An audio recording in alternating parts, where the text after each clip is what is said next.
Today's episode was sponsored by Doe over on Patreon.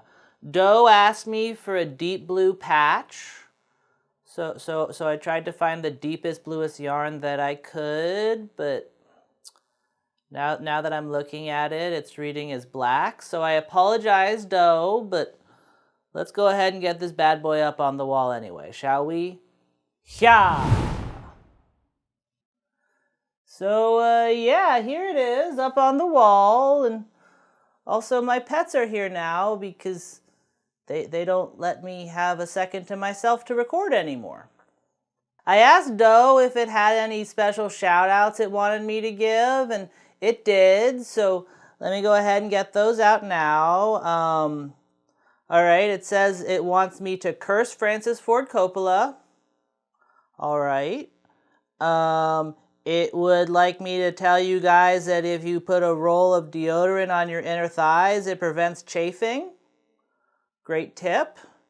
And it also asked me to promote my own series, Public Domain Happy Hour, which I'm happy to do because nobody likes those videos. So thank you very much for that shout out to me, Doe.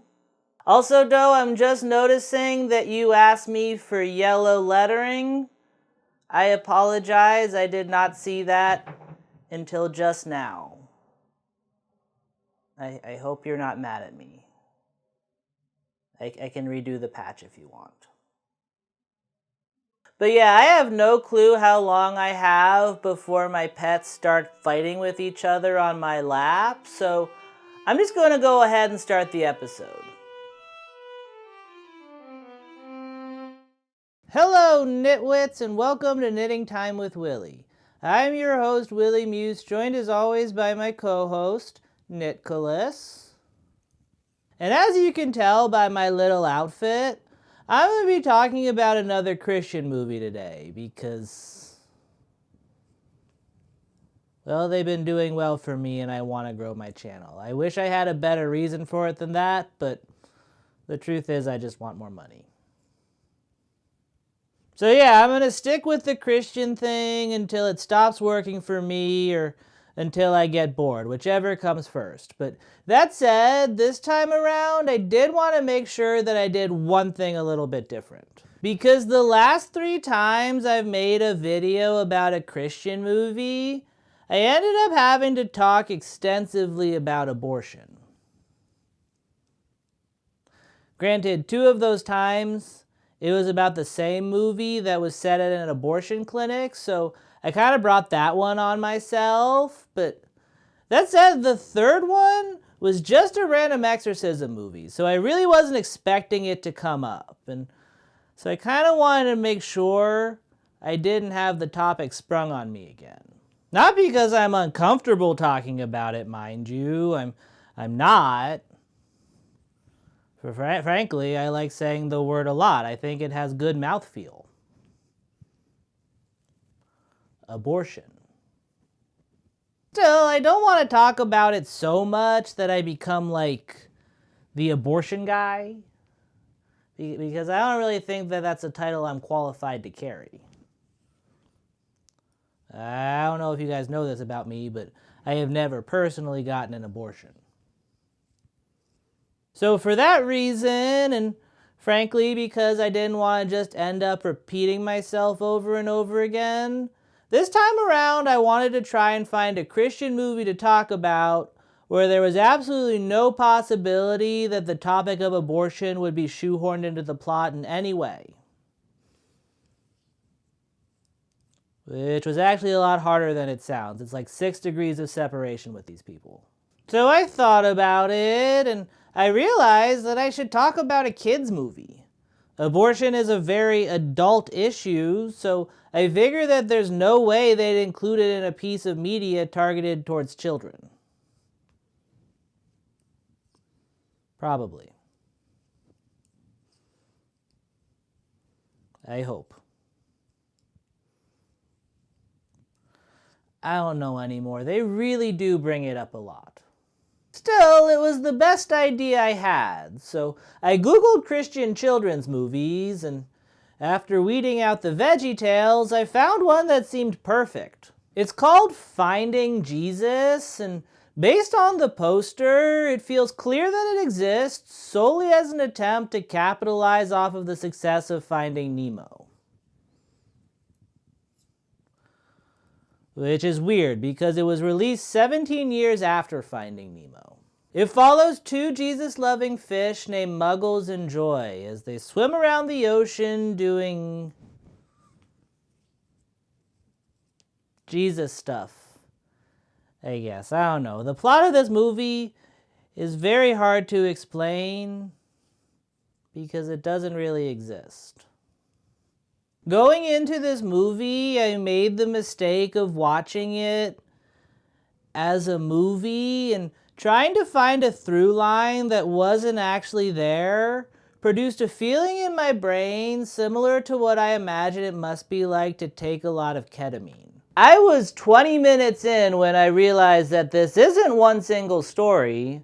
It's actually a bunch of little episodes starring the same characters that have been hastily crammed together. I kind of get the sense that the people who made this were trying to make a TV show. Like, my hunch is that they produced a few episodes to have something to show different networks they were hoping to sell to, and when nobody picked them up, they took what they had already made and strung it together without adding any indication of where one ends and the next one begins. And because this movie is so episodic in nature, I don't even think I'm going to attempt a traditional plot summary because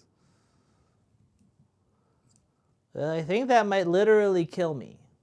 Instead, I'm just going to choose 3 of the more noteworthy stories and break each one of them down individually. And because it doesn't really matter, rather than going in chronological order, I will instead be discussing them in ascending order of how batshit crazy each one of them is. Although that said, by coincidence, the first one I'm going to discuss is also the first segment of the movie. It's a beautiful underwater day in the ocean, and baby fish Muggles, along with his best friend Joy, is scouring the seabed for yummy algae. Joy, I can't think of anyone better to search for algae than with you. Same here, Muggles. Oh yeah, I probably should have warned you before I played that clip that the characters in this movie have the most annoying voices in the world. And that's me saying that. The ladyfish Joy has a very moany voice. Like, it kind of sounds like she's close to orgasming the entire movie, but like, in a way that is completely devoid of any sexuality. What could possibly be better than doing what you were born to do with your best friend in the whole world by your side? Her voice is nothing compared to her friends though, because Muggles is so nasally that I honestly wouldn't be surprised if the actor playing him was just a giant nose with arms. And if that weren't bad enough, part of his character is that he's constantly laughing at his own terrible jokes. And if there's one thing more grating than his voice, it's his laugh. Nothing. It's fantastic. Muggles and Joy head over to their school, which is taught by a shark named Professor Shark. Muggles! Joy! What a wonderful day we're having! The currents are calm, and the sun's lighting up the ocean surface like a million jewels. And Professor Shark's voice annoyed me too, but not just because it's extremely annoying. It also very much reminded me of someone that I couldn't quite put my finger on. So for the first half an hour or so of watching this, I had that awful feeling where something is just on the tip of your brain. Eventually, I did figure it out though. It's Don Pardo, the guy who used to announce Saturday Night Live. Every time this character is on screen, it feels like he's this close to saying, "Musical guest, Death Cab for Cutie." I love days like today. So do we, Professor Shark. That's right! Jesus sure has blessed us with lives in such a beautiful underwater universe. And that right there is the first of many, many times this movie brings up Jesus. So I feel like now is as good a time as any to mention the fact that the setup for this movie is very weird. There are a lot of lessons in finding Jesus, but I feel like if there's one overarching message here, it's that Jesus loves you, and that's the only thing that really matters. And when you think about it for longer than a second, that is a strange message to have coming out of the mouths of fish, because Jesus ate fish. Like famously. One of the most well-known things he ever did was take a dead one, rip up its corpse, multiply the pieces he ripped up through magic, and then hand them out to a massive crowd so that they could feast on the flesh. If he does love the characters in this movie, then he has a very weird way of showing it. I don't know, maybe that part of the Bible just didn't make it underwater because these fish are absolutely obsessed with the guy to the point that they spend the bulk of their day spreading his word. Which is another weird aspect of this movie. They say that the two main fish are in school, but to me it feels more like they're doing like the staycation equivalent of missionary work. Professor Shark doesn't really teach them. He kind of just tells them about problems that other sea creatures are having, and then he sends them off to try and solve those problems. Say, you two, being that you're both so grateful for what you have, maybe you could help with a little problem we're having with a dear, dear friend of ours here in the great wide ocean. Oh, who is it, Professor? Yeah, and how can we help? Why, it's Scary Henry. Scary Henry? Scary Henry? Scary Henry.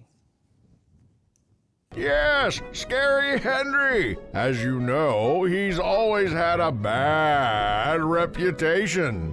But lately it's been getting even worse. It seems Henry is unhappy, but we're not sure why he's so unhappy. I don't know, maybe it's because everyone calls him Scary Henry? I feel like that's bound to piss anyone off eventually. But yeah, the conflict of this particular segment is that Scary Henry is sad. And so Professor Shark has decided to fix the problem by doing the one thing that's sure to cheer anyone up, sending two random children to his home and having them quote Jesus at him. Muggles and Joy swim off to find Scary Henry and get to the bottom of why he's so unhappy. There he is! Hey, Scary Henry! Okay, when the movie said they were gonna go talk to someone named Scary Henry, I assumed it would be like an eel or one of those creepy transparent fish from the deep sea, but that is literally just a crab. And like not even a particularly scary crab if we're being honest. That giant one from Moana, the ones that ate Amelia Earhart, that capitalist pig Mr. Krabs, all much scarier than this little fucker. So the fact that everyone in this movie felt the need to call him Scary Henry, I'm sorry, but these Jesus fish are a bunch of cowards. Unless, of course, Scary Henry got his name from doing some fucked up shit that we don't know about. But if that's the case, then I feel like it was probably not the best idea for Professor Shark to send these two children to his house all alone. We haven't seen you around the reef in a while. How are you doing? Life stinks like whale gas. Oh, that's gross. Come on now, it's not that bad. Right, what's the deal, Henry? You seem down in the dumps. What do you care? You're two little fish with your whole lives ahead of you. Me? I don't even have a reef to call home. Oh, Henry, that's a terrible way to look at things. Is it though? Like, don't get me wrong, I'm all for optimism, but even still, I feel like as far as legitimate reasons to be sad are concerned, homelessness is towards the top of the list. The movie doesn't seem to agree though, and this was the first of many times while watching Finding Jesus where I thought like, oh, okay, these lessons aren't just kind of dumb. They might be genuinely harmful for kids to hear. As this segment progresses, it starts to feel like the goal here isn't to cheer Scary Henry up because it's upsetting to see a friend sad, so much as it is to cheer Scary Henry up because seeing him sad is getting on everyone else's nerves. Muggles and Joy tell him that he can come stay with them, which, while nice and kind of weird for children to offer, doesn't really fix the fact that he doesn't have a home of his own. And when their offer doesn't immediately make him all better, they get like pissy with him. Yeah, look on the bright side, big guy. In the sea, we're all family. And if you need a reef to go home, come back to ours. Our coral's open for you anytime. Okay. That's it. Just, okay. What? You want me to do some surface breaks or something? Well, no. Look, all we're saying is you may not be our same species, but we think of you as family, Henry. And so does Jesus. Oh, don't forget about him. He loves us all unconditionally. Again, he did eat you guys. So. And if we're alive on this earth, we're home. Because he made us and provided us with an amazing playground in which to thrive, called the ocean. And I don't know about you, Henry, but there's no place else I'd rather be. Scary Henry is very clearly depressed.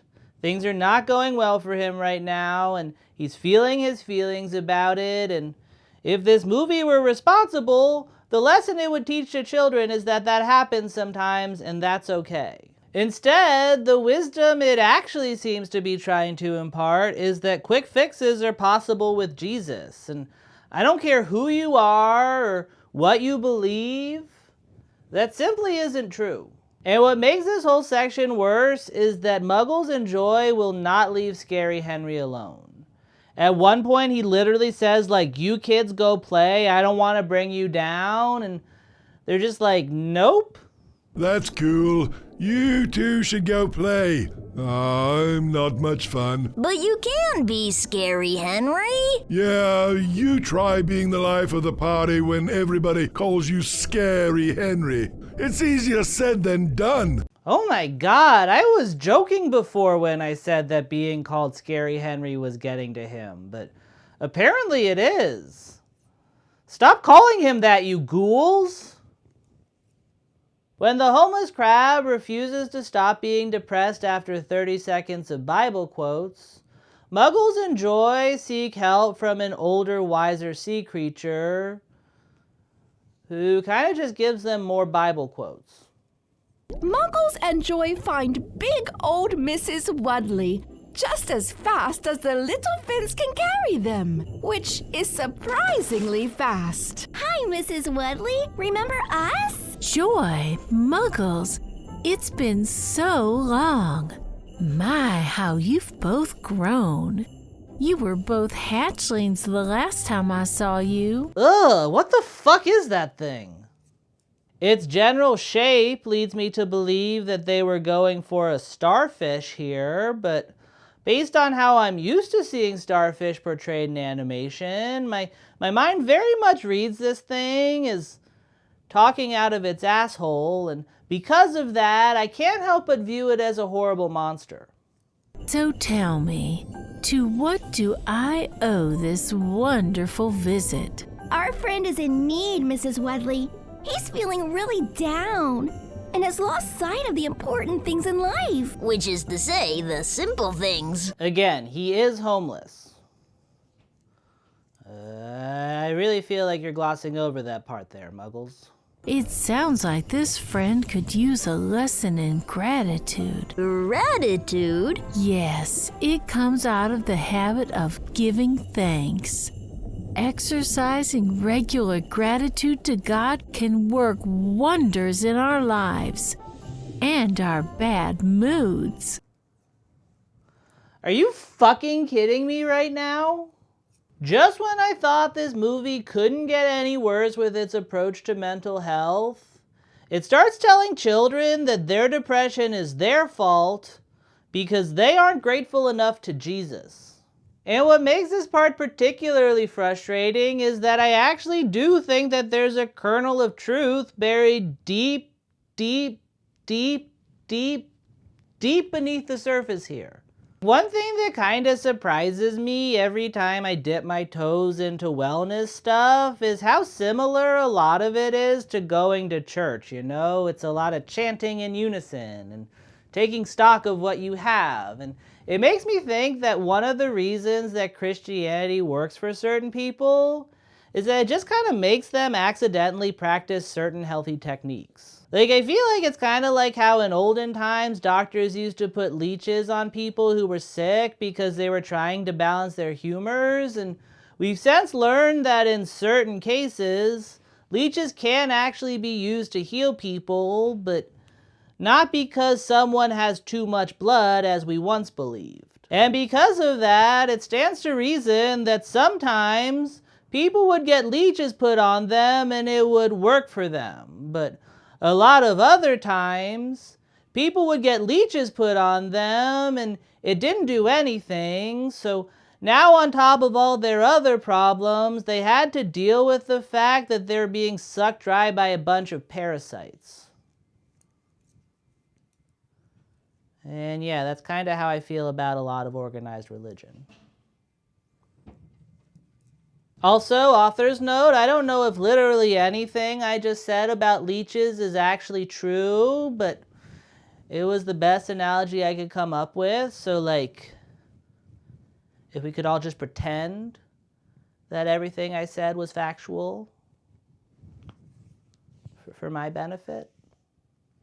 But yeah, what this movie is describing right now is basically a form of mindfulness, which is a good thing, and it can actually be very helpful to your mental health. But the way the movie is teaching it, I can't imagine a child seeing that and being able to take the right lesson from it.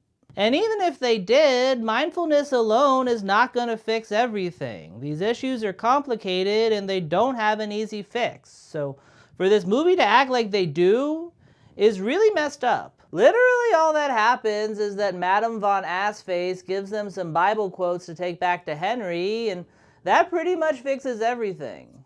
Hey, Henry, feeling any better? Do I look like I'm feeling any better? Yeesh. So, Henry, we spoke with Mrs. Wedley, And she let us know that through Jesus, all things are possible. That no matter what we're facing, faith in Him and praise to Him and thanks to Him will return His love to us, and as a result, make our hearts richer and more fulfilled. Will it build him a home, though? Because, I don't know, not to repeat myself, but that really does feel like the biggest issue here. Wow, Joy, you said that so well. you know, I'm a little more inspired just hearing that. Well then, try this too. Psalm 9:1 tells us, I will give thanks to the Lord with my whole heart. I will recount all of His wonderful deeds. And He's got some serious wonderful deeds, if you think about it. Just look around. That's a smile. I see a smile. Oh, that's definitely a smile. No, it wasn't. His face literally did not change. I get that not every movie has the budget to animate a smile onto a crab, but if you don't pretend like you do and just expect me to go along with it. But yeah, that's all this movie thinks it takes to lift someone out of a depression. You just gotta repeat some words about Jesus that a starfish spoke out of her butthole. And given how terrible all of this is, you wouldn't think this segment could possibly get any worse, but I actually think that the most insidious part of all is still to come. After cheering Henry up, Muggles and Joy go back to Professor Shark to discuss the lesson they learned. Joy! Muggles! Were you able to find Scary Henry? We sure were, Professor. And he's more like Happy Henry. Really? And maybe I'm just reading too much into things. In fact, I know that I am, but there's something incredibly fucked up to me about what Muggles just said. Like I said, it's never really made clear where the crab got his nickname, so the fact that Muggles changes his name to Happy Henry the second he becomes happy kind of implies that the reason he was scary is because he was depressed. And even if that's not the implication, there's still this weird undercurrent in this segment where it feels like by being sad, Scary Henry is being an asshole. And when you combine that with everything else that happens here, it starts to paint a picture that I don't think a child should be seeing. If I were a kid watching this, my takeaway would be that if I'm sad, all I have to do is think about the good things in my life and thank Jesus for them, and everything will be instantly better. And then if I did that and I'm still sad, I'd start to think that there must be something wrong with me that it didn't work. And rather than feeling my feelings and hopefully finding something that does, I do my best to fake a smile and keep any negativity to myself, because I wouldn't want the people around me to think that I'm scary like Scary Henry, who I'm just now realizing is a crab because he's crabby. So then why not call him Krabby Henry? And I'm gonna give the people making this the benefit of the doubt and say that this is all coming from a good place. Like, I'm sure that giving thanks to God does work for them, and so they wanted to teach kids about it so that they could benefit from it too. Unfortunately though, the way they've gone about teaching it is so mind-numbingly inept that I think they've ended up making something with the potential to do real harm. Like, this feels like the filmmaking equivalent of someone who wants to heal somebody, so they knock them over the head and start performing unlicensed surgery on them. And honestly, I don't even think that I'm being hyperbolic here. I think that this segment probably could have benefited from somebody with medical training. One of my biggest takeaways watching this is that media targeted at kids this young should be required to have someone on staff with expertise in child psychology, if they don't already. Which I'm assuming that they don't, based on everything that I just watched. I'm not a parent, but if I were, I would be genuinely concerned if I found out that my child had watched this segment. And like I said, this one is the least insane thing I'm going to talk about today, so yeah, let's see how bad things can get. The next segment is about lying, which you'd think would be a simple topic to discuss in a children's movie, but like, not the way Finding Jesus does it.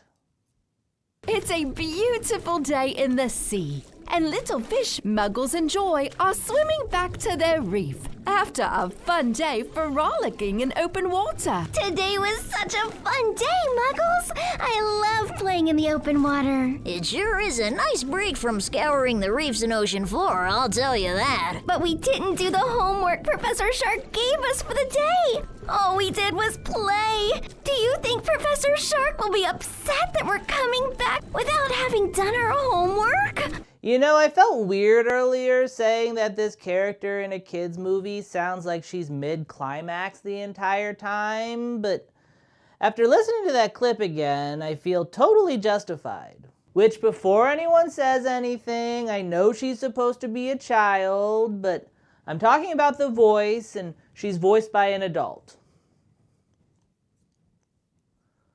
Also, she's a fish who isn't real, so yeah, comments to yourself.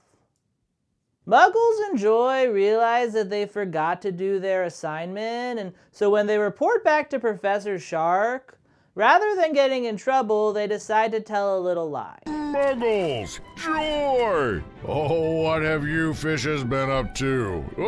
Did you study those corals like I asked you to? Why in God's name would they be studying coral, and how were they supposed to turn that in? We had a heck of a time, Professor Shark. The currents are so strong. We can hardly settle on a reef to study at all. We'll make extra sure we study hard tomorrow to make up for it. Oh, my little fish. Our other students informed me that they observed you playing in the open water all day long. Fucking narcs. Also, what other fish? Literally the only kids we ever see at Professor Shark's school are Muggles and Joy. It's actually pretty weird the more I think about it.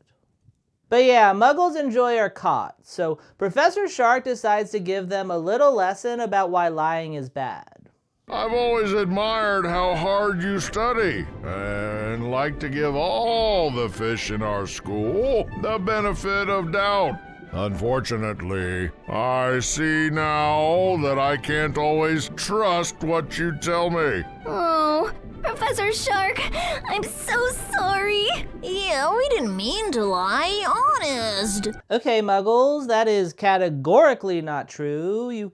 You absolutely meant to lie. We literally saw you and Joy figuring out what you were going to say. So for you to sit there all doe-eyed and try to act like this wasn't premeditated takes balls. We'll just tell him the riptide's strong today and we couldn't swim in one place long enough to study the corals. Or we could say that the riptide was so strong, it blew all the corals we were supposed to study away. Yeah. And it's far from the worst thing that happens in this movie, but having the characters lie in a lesson about the consequences of lying and not face any consequences is a weird choice. Still, if you ignore that part, I do think that there's a fairly salient point being made here.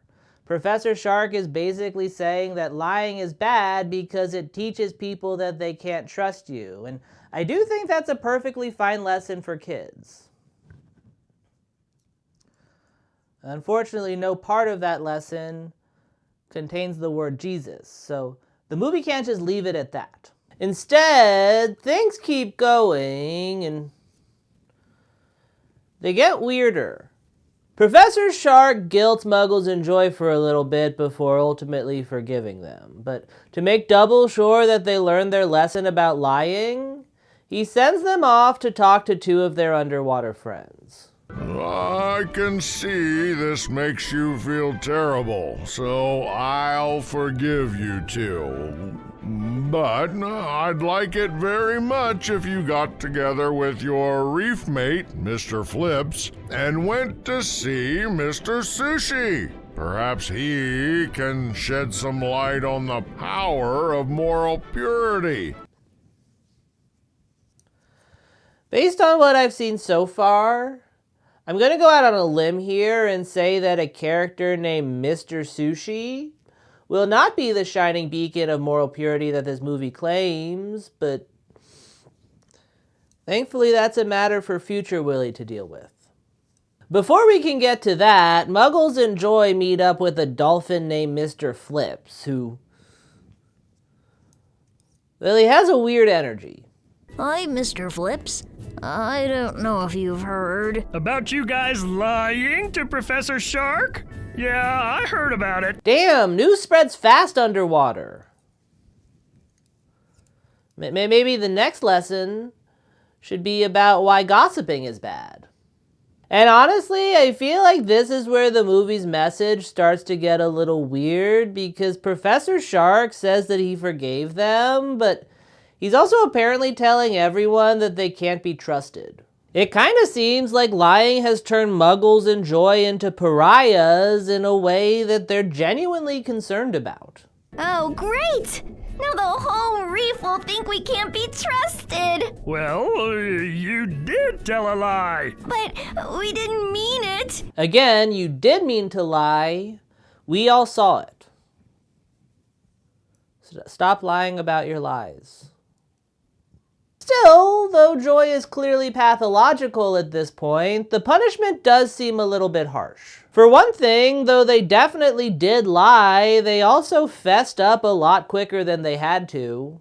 They're in trouble for not studying Coral, which, like I said, does not really seem like something that Professor Shark can fact check. He's basing his judgment entirely on the word of Muggles and Joy's non-existent classmates, so the fact that they don't double down and say, actually, they are the ones who are dirty, stinking liars, does show a certain amount of moral integrity on their part. Also, even though they lied, they still intended to study, they were just going to do it later. Or we could say that the riptide was so strong, it blew all the corals we were supposed to study away. Yeah. Then we'll be sure to study extra hard tomorrow to make up for it. Absolutely. As far as fibs go, this one feels pretty minor, so the fact that this segment is still going makes the message here feel less like you shouldn't lie because that will teach people not to trust you, and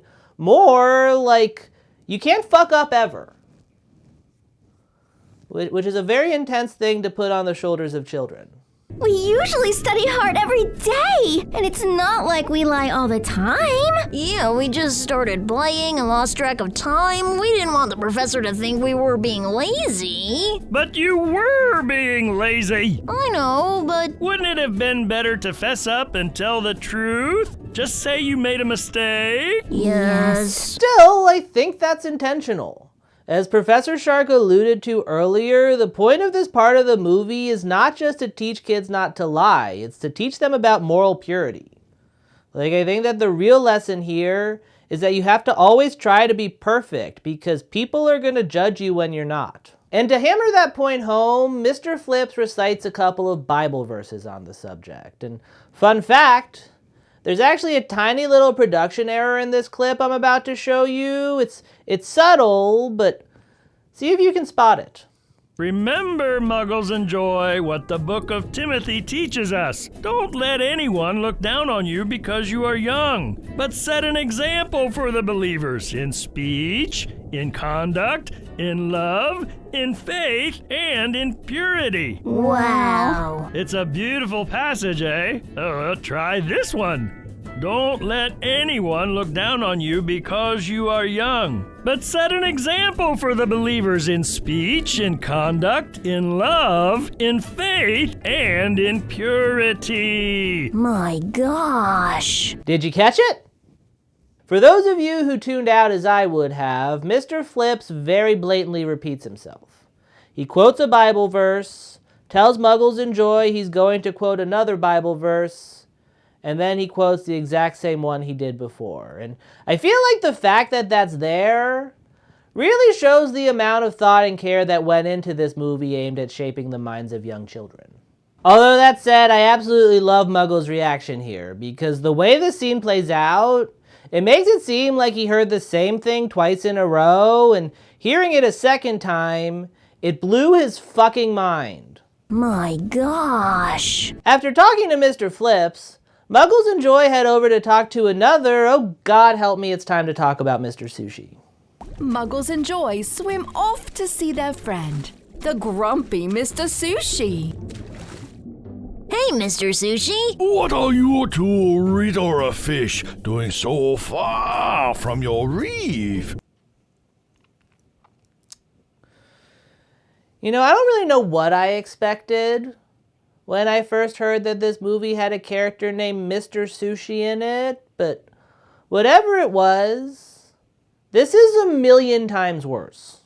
And like, I'm not even going to talk about how abhorrently racist this character is, because I feel like that honestly goes without saying. I'm also not going to ask why it has arms like a human if it lives in the ocean, or if it does have arms, why doesn't it also have legs? Instead, I'm going to focus entirely on the type of sushi that Mr. Sushi is, because he is clearly made of roe, and that is a strange choice. In this world of talking fish, the only explanation I can come up with for Mr. Sushi is that one of those fish got their period, And then that period gained sentience. It then built itself a body out of rice, modeled its entire personality on a piece of World War II propaganda that sunk to the bottom of the ocean, and found Jesus somewhere along the way.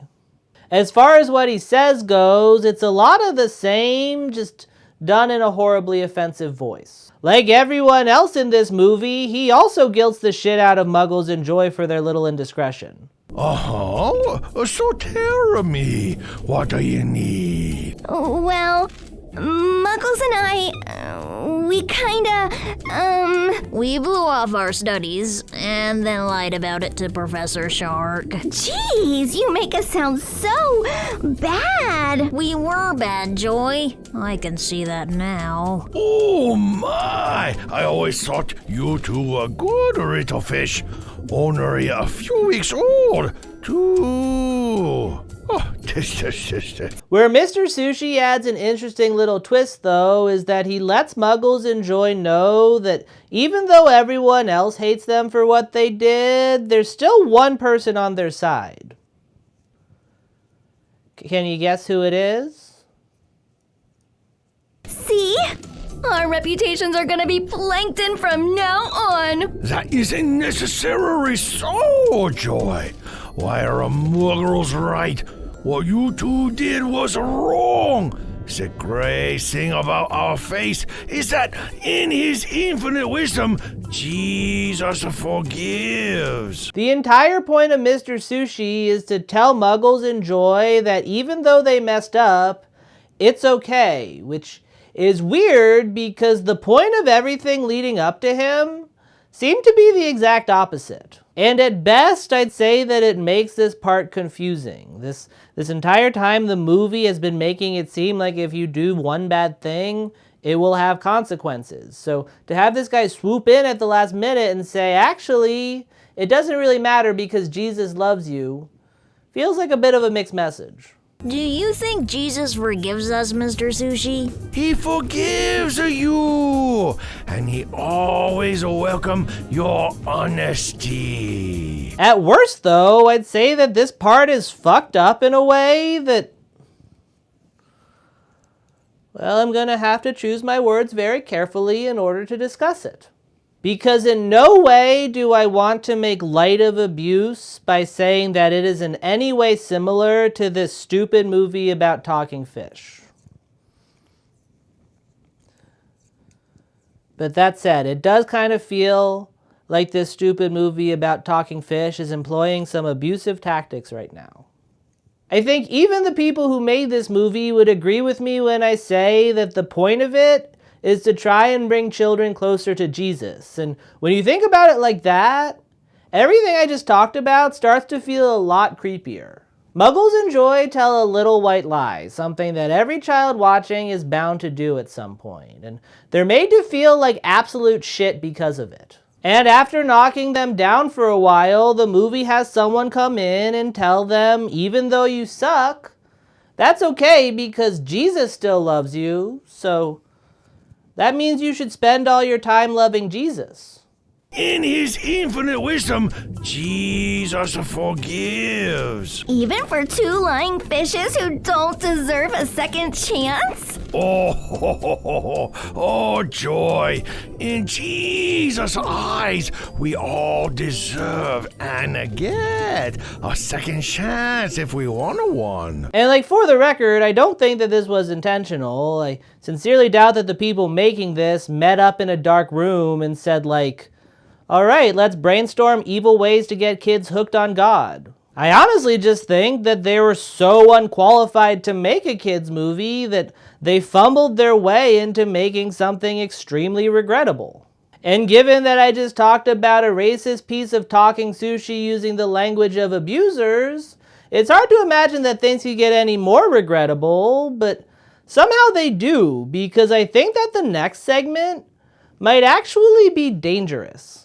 The lesson here is about friendship. Or at least that's what the movie thinks that it's about.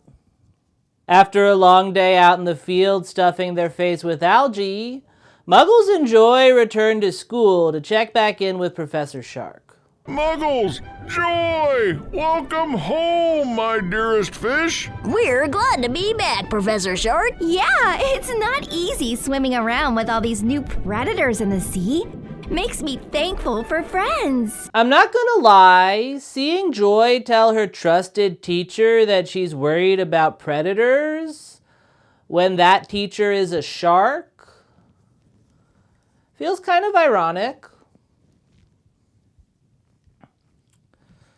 But also weirdly prescient given certain things I'm going to discuss in a few minutes.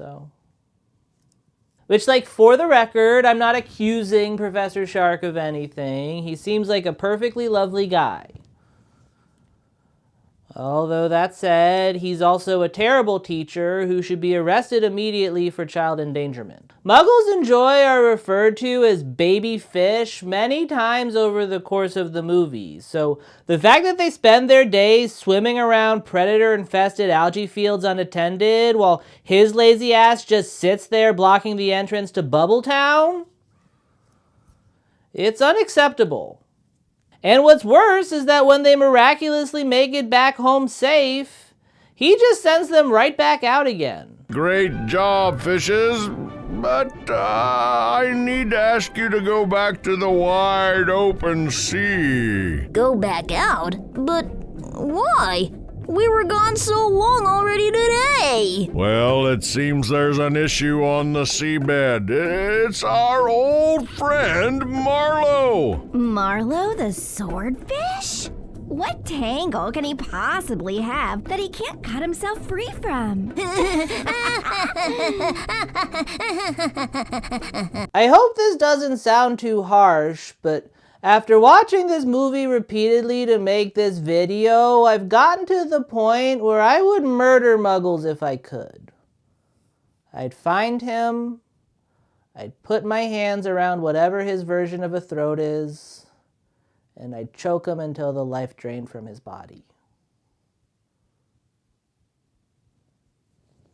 Although honestly, I don't think I'd actually get the chance to, because given how poorly supervised he is, I feel like the ocean would probably beat me to the punch. Like, I don't know why Professor Shark thought that 2 unaccompanied minors were the best people to tap for a rescue mission, but it feels like a lot could go wrong here. We'll save him, Professor Shark. You can count on us. I know I can, Joy. That's why I'm asking you to. Which way do we go? Yeah, do we have coordinates? We'll find him fast if so. I'm afraid not.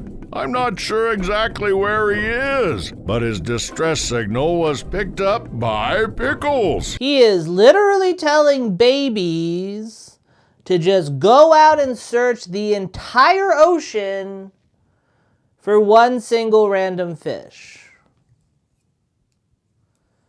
And lest you forget, that ocean is teeming with predators.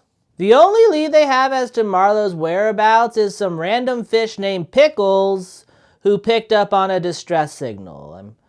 I'm not sure what that means. So Muggles and Joy swim to find him as fast as they can, and I feel like it's here that the movie starts to show the limits of its animation just a little bit. Godspeed, my little ones. I pray you find and free our friend Marlowe at once. Muggles and Joy swim like never before to find Pickles and help their friend Marlowe. And like again, I don't want to fault a movie for not having the budget to show certain things, but if that's the case, then just don't show those things. They could have just said that they swam as fast as they could and immediately cut to them arriving at their destination and nobody would have questioned it. Having them just kind of float there when they're supposedly in a race against time is weird. Especially because I would think that making the fish swim fast would be one of the easier parts of this movie to animate. You just have to drag them across the screen for a couple of frames. The fact that they can't seem to pull off swimming in this movie about fish makes me wonder how much animating the people making this are even capable of. Honestly, part of me is starting to suspect that it wasn't animated at all. I think there's a chance that someone just found their old Dell computer and added dialogue to the screensaver. Still, despite the fact that they were just standing still, they do eventually find Pickles. Oh, hi, Joy. We heard about Marlowe. Is he okay? Yes, he did it. He freed himself from that seaweed. You should have seen him. It was amazing. Alright, wasn't expecting Pickles to talk like Mrs. Doubtfire. Weird choice. Also, there's so little story in this movie that this part honestly just pissed me off. Having Muggles and Joy race to save one of their friends who's in danger is the closest things get to being exciting. So to have it turn out that he saved himself and everything is fine feels like a bust. Ooh, we came as fast as we could. How did he get free? His sword. He is a swordfish, you know. So he used his nose to slice right through those pesky weeds. No seaweed could hold that fish down. He sounds Jamaican now. This fish's accent is all over the place. Also, they already said that the swordfish could cut himself out of the algae using his sword nose as a joke, so to have it then be what actually happens is... I don't know, this movie is a mess. But yeah, Marlowe was never in any actual danger, and these two children risked their lives by swimming aimlessly around an ocean filled with things that want to eat them for nothing. And rather than returning home and cowering in fear for the rest of their lives as I would have done, the baby fish instead decide to journey further out into open waters to check on their friend after his ordeal. Muggles and Joy swim quickly to meet their friend Marlowe. Marlowe, thank the breaking waves you're okay. We came as fast as we could. Are you injured at all? Do you need anything? Muggles! Joy! What are you baby fish doing all the way out here in the big open sea? We heard you needed us. And we're your friends. Wow! I've never had friends who risked their lives for me before. I don't know what to say. You don't have to say anything to us. We want to help and know that you're safe, just because we care about you. And right about there is where I started to question what the point of this lesson even was, because it kind of seems like Muggles and Joy already understand the importance of friendship. I guess maybe the movie was trying to show kids what a good friendship looks like, but if that's the case, then I'm not sure that this particular friendship was the best example. This segment puts a lot of emphasis on the fact that Muggles and Joy went on a journey and risked their lives for Marlowe, and while that's definitely admirable, it's also not something that I think you'd want the kids in this movie's demographic trying to emulate, because, well, it might very well get them in a lot of danger. And weirdly enough, that wasn't even the dangerous part I was talking about when I said this segment might be dangerous. That comes later, when Marlowe rewards Muggles and Joy for their friendship by showing them an algae field he found. The fish in this movie are obsessed with algae for some reason. While they're there, Marlowe regales Muggles and Joy with yet another Bible tale, the story of David and Jonathan. And I took Bible classes all the way through high school, and I certainly never heard this one before.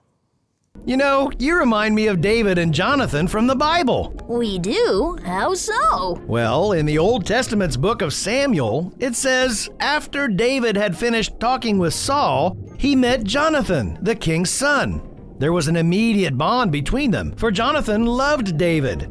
From that day on, Saul kept David with him and wouldn't let him return home. And Jonathan made a solemn pact with David because he loved him as he loved himself.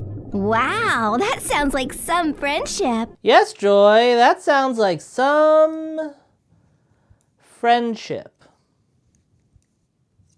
Tell us about their pact, Marlowe. Well, the pact between David and Jonathan included Jonathan giving David the clothes off his back, his tunic, his sword, his bow, and his belt. One of the things I learned in the aforementioned Bible classes is that oftentimes certain saucier aspects of a story might be hidden beneath flowery language. And I'm not sure why, but something is telling me that Jonathan giving David his sword might have a deeper meaning.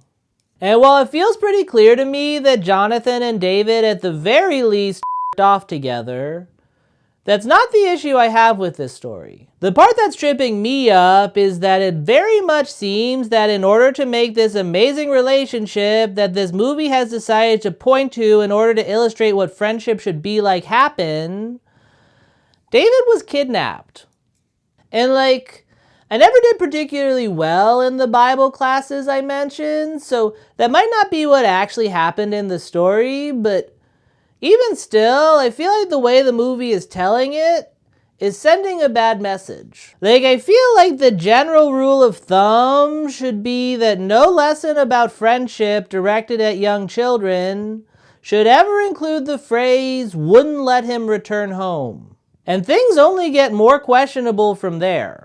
Jonathan showed his loyalty to David by giving David all that he had, including his weapons. Sometime later, when David fled Saul's wrath, he told Jonathan about his fears that Saul wanted him dead. In response, Jonathan actually turned against his own father. Jonathan valued David's friendship more than his position as heir to the throne of Israel. That was the strength of the friendship between them. Wow. Are there really not any better stories about friendship in the Bible?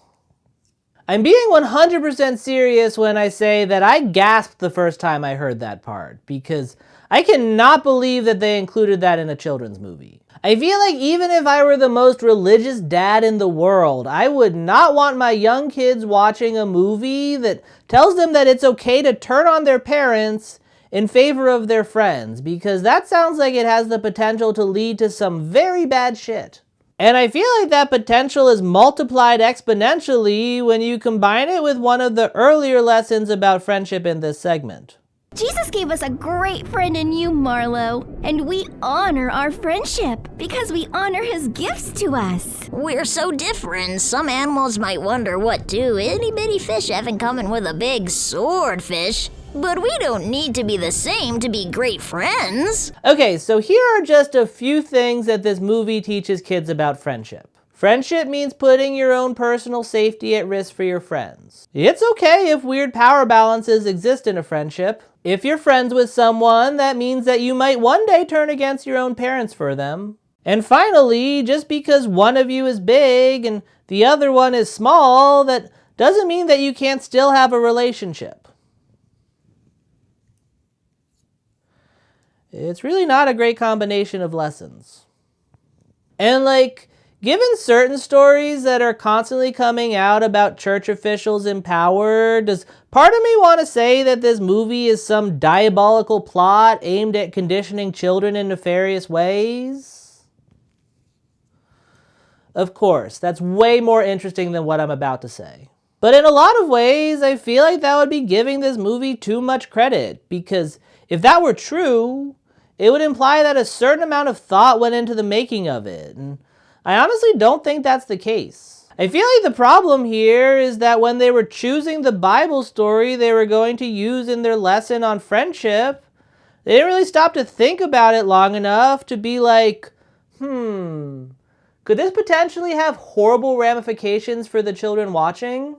And honestly, I get how that could happen. If you've been made to believe that there's a book that's perfect and has all the answers, you're not really going to stop to ask a lot of questions about it when you go to quote it. And of course, it doesn't help that the perfect book in question is kind of hard to comprehend. I'm the first to admit that I'm not the brightest bulb, but there were a lot of times in this movie when a fish would rattle off a Bible verse and I'd just straight up not understand what any part of it meant. Be careful of revealing too much in pride, Joy and Muggles. What do you mean, Fizzy? Once, Jesus said to his dinner host, When you give a dinner or a supper, do not invite your friends or brothers or relatives or rich neighbors, for they will invite you in return, and you be repaid. But when you give a feast, invite the poor, the crippled, the lame, and the blind. Then you will be blessed, for they have no way of repaying you, and you will be rewarded when the upright rise from the dead. And that's unfortunate for this movie, because I feel like it only exists as a way to get kids to hear quotes from the Bible.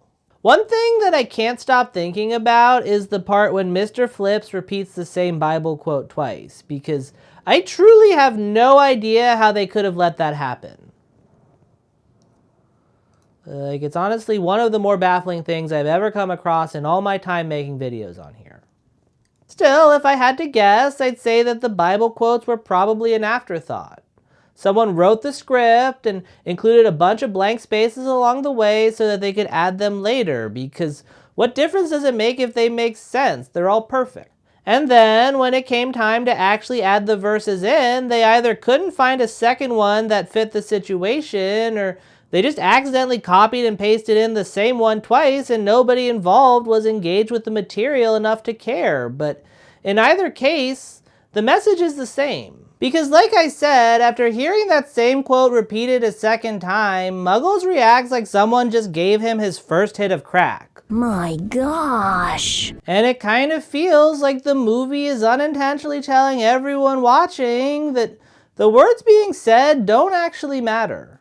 I truly can't imagine any kid young enough to be watching, listening to the dense, archaic sounding verses that this movie regurgitates, and having any goddamn clue what they actually mean. What I can imagine them doing, though, is seeing a big-eyed, brightly colored fish with a silly laugh reacting to them like they were the greatest thing he's ever heard, and thinking like, well, if Muggles likes them, I probably should too.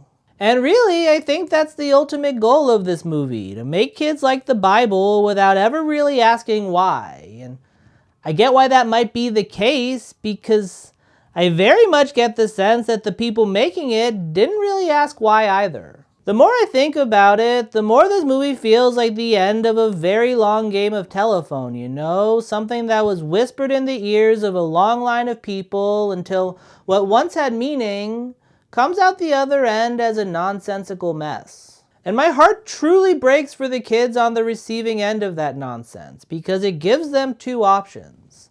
Either they recognize it for what it is and have to bide their time until they can make it somewhere more coherent, or they mold their mind around it and carry it with them until they grow up and start whispering in someone else's ear. And what sucks is that I really don't think that things have to be this way. I feel like I start losing people when I say shit like this, but I truly do think that at its core, Christianity has the potential to do genuine good for a lot of people.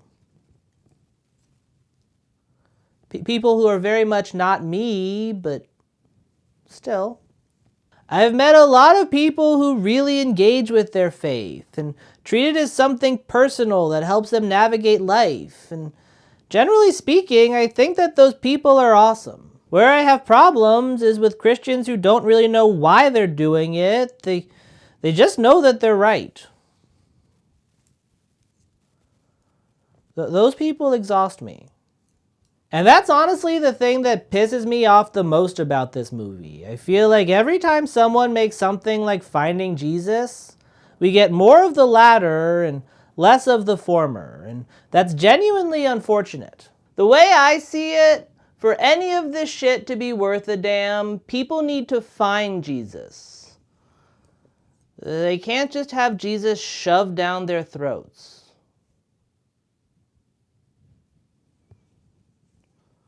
That came out way more inappropriate than I intended it to. I apologize. But yeah, that's my video. Please like and subscribe and share and comment and watch my old videos and support me financially if you have the money to financially support me, but super don't support me financially if you don't have the money. Because I don't want to take your money. unless it's like extra money, you know. Which, speaking of supporting me financially, I got a couple of super thanks, so I'm a super thanks that back. It's only 2 this time, which I probably shouldn't be saying that I like when less people give me money, but it does make things easier. So thank you to Box O Kittens 0909 and Libby Christie 777. Very much appreciated. Also, thank you again to Doe. I feel like I might have cut your thanks a little shorter than normal because my pets were here, but I do very much appreciate it. I appreciate all of you. I'm going to stop talking now because I feel like if I don't, I'm just going to ramble a bunch and not really say anything. I've already said what I need to say. Just kidding. I still have one more thing that I need to say. Well, I guess technically it's one more thing that I need to do, but I will talk through it, kind of. I need to pose for my thumbnail while my patrons' names scroll up the screen as a way of thanking them for being a certain level of patron. And for this thumbnail, I think what I'm going to do is it's going to be right here is going to be the poster for the movie. Right here is going to be Mr. Sushi with some words about how bad Mr. Sushi is. And then right here is going to be me,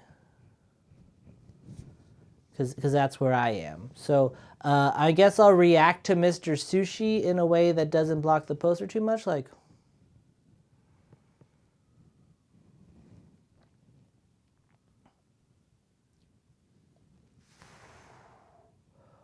Oh man, that is so unfortunate. This movie was made in 2020. What the fuck?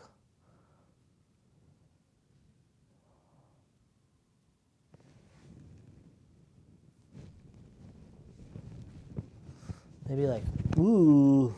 No, because I feel like I have a weird... I say this a lot, but it's only because I truly believe it. I have a weird area, like anything below my lower lip and to where my chest hair starts is weird, and it's particularly weird in motion. So I like, so I need to like do, like I feel like it's like, I don't know. I have a very pronounced jaw, but also like a lot of flesh covering it, so it like makes like a weird like a chicken bone inside of a bunch of biscuit dough. What am I doing again? Oh right, okay, so like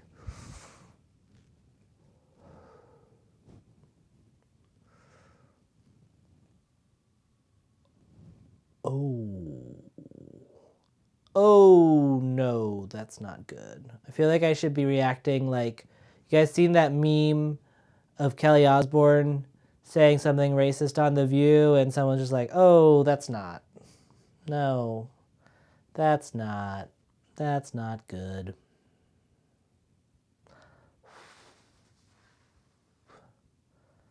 I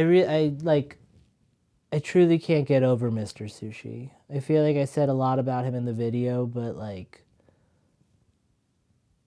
oh no. There's a sequel to this movie I was thinking about doing. I'm curious if Mr. Sushi makes a return. Although I guess I could also just do more of the same video. If you're still watching that and would like me to do like more from the same movie, because I just did three segments. There are 3 more. Be very easy to do. I don't know, I did a part 2. It didn't do particularly great, but if this one does well, let me know. Let me know what you want from me. I was going to make this segment short, and then I started to ramble. Ooh. Maybe I can pretend to do like a... Ooh. Oh boy.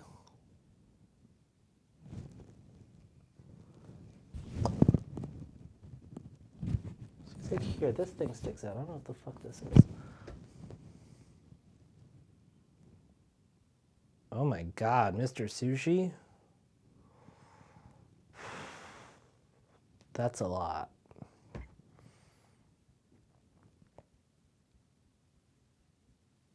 I'm gonna call it there. I made that go on too long.